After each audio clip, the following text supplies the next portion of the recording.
Chúng ngư rồi liệt sân lạc chân miên rô sinh nhà đôi mà đạch khả. Bà ngày nay lục cru bùn sát xong thưa ca bộ srai tẹt tông cho mối nắng bánh há chúng ngư rồi liệt sân lạc chân. Bà chân tẹt tông cho mối nắng chúng ngư rồi liệt sân lạc chân cứ miên rô sinh nhà môi chúng nuôn đại phục mai bông bông đường ọc này ai sòng kẹt bán chỉ riêng rọt ngày ná. Bà chân xong rạp rô sinh nhà tí mùi cứ phục mai bông bông đường ọc này miên là ca rạ tha chư chọc chạp hai nơi tam đồng bon sân lạc mình tha tam cái đáy ba chồng cống co đáyឬក៏កជើងទេបាទអញ្ចឹងពុកម៉ែបងប្អូនលោកគ្នាមានអាការៈថាឈឺចុកចាប់មែនតើបាទហើយសម្រាប់រោគសញ្ញាទី2ណាអាការៈទី2គឺពុកម៉ែបងប្អូនទាំងអស់គ្នានៅពេលដែលក្រោកពីដំណេកពេលព្រឹកព្រលឹមដែលយើងមិនទាន់បានធ្វើចលនាណាបាទពុកម៉ែបងប្អូនទាំងអស់គ្នាសឹងតែថាកម្រើកដៃកម្រើកជើងតាមម្រាមដៃហ្នឹងមិនចង់កើតដោយសារតែអីដោយសារតែរឹងគាំងសន្លាក់នឹងឯងណាបាទអញ្ចឹងសម្រាប់រោគសញ្ញាទី3នៅពេលដែលពុកម៉ែបងប្អូនទាំងអស់គ្នាធ្វើចលនាណាបាទនៅតាមសាលាពុកម៉ែបងប្អូនអរគ្នាតែងតែលើសំឡេងភីផោះនេះហើយគឺជារោគសញ្ញា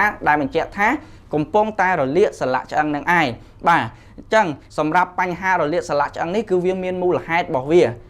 កតងជាមួយនឹងបញ្ហារលាកសន្លាក់ឆ្អឹងប្រភេទ osteoarthritis នេះគឺវាមានមូលហេតុដោយសារតែតួនាទីមុខងាររបស់សន្លាក់ខ្លួនឯងហ្នឹងមានអាការៈចុះខ្សោយណាបាទចុះខ្សោយធ្វើឲ្យឆ្អឹងខ្ចីសន្លាក់ចាប់ផ្ដើមសឹករិចរិលហើយឆ្អឹងខ្ចីសន្លាក់នេះគឺមានតួនាទីសំខាន់ណាស់បាទសំខាន់ណាស់ព្រោះឆ្អឹងខ្ចីសន្លាក់មានតួនាទីធ្វើឲ្យសន្លាក់ធ្វើចលនាបានល្អណាបាទប្រសិនបើឆ្អឹងខ្ចីសន្លាក់នេះមានការសឹករិចរិលគឺចាប់ផ្ដើមធ្វើឲ្យសន្លាក់ពុកម៉ែបងប្អូនចាប់ផ្ដើមកកិតគ្នារលាកចាប់ផ្ដើមហើមណាបាទអញ្ចឹងសូមកុំបន្តទុកទៀតណាបាទហើយសម្រាប់បញ្ហាជំងឺរលាកសន្លាក់ឆ្អឹងនេះគឺវាមានកត្តាប្រឈមជាច្រើនពុកម៉ែបងប្អូនទាំងអស់គ្នាព្យាយាមស្ដាប់វីដេអូនេះហើយចាំជៀសវាងទៅតាមចំណុចដែលលោកគ្រូបានណែនាំបាទអញ្ចឹងសម្រាប់កត្តាប្រឈមទី1បាទតកតងជាមួយនឹងកត្តាវ័យចំណាស់បាទបើសិនជាបងប្អូនចាប់ដើមចូលដល់វ័យចំណាស់ហើយគឺតកតងជាមួយនឹងកត្តាប្រឈមនឹងជំងឺរលាកសន្លាក់នេះគឺខ្លាំងមែនតើណាបាទគឺខ្លាំងមែនតើសម្រាប់កត្តាទី2បាទកត្តាប្រឈមទី2គឺដោយសារតែជំងឺដំណពូជណាបាទនេះយើងហៅកាត់ថាសែនណាបាទដោយសារតែជំងឺដំណពូជហ្នឹងគឺខ្វះជាតិ collagen បាទហើយសម្រាប់កត្តាប្រឈមទី3គឺតកតងជាមួយនឹងកត្តាទម្ងន់បានន័យថាពុកម៉ែបងប្អូន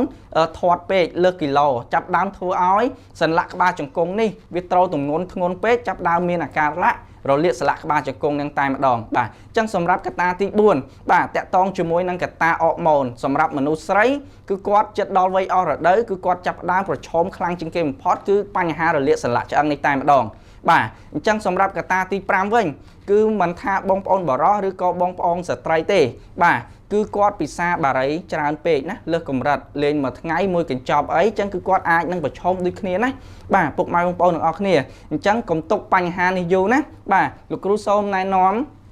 តកតងជាមួយនឹងផលិតផលធម្មជាតិ VHOPE បាទប្រសិនបើបងប្អូនកំពុងតែសង្ស័យថាបងប្អូនមានបញ្ហារលាកសន្លាក់ណាមួយណាចឹងលោកគ្រូសូមណែនាំផលិតផលធម្មជាតិ VHOPE វាមានតួនាទីទៅដោះស្រាយតាក់ទងជាមួយបញ្ហារលាកឆ្អឹងរលាកសន្លាក់រ៉ាំរ៉ៃ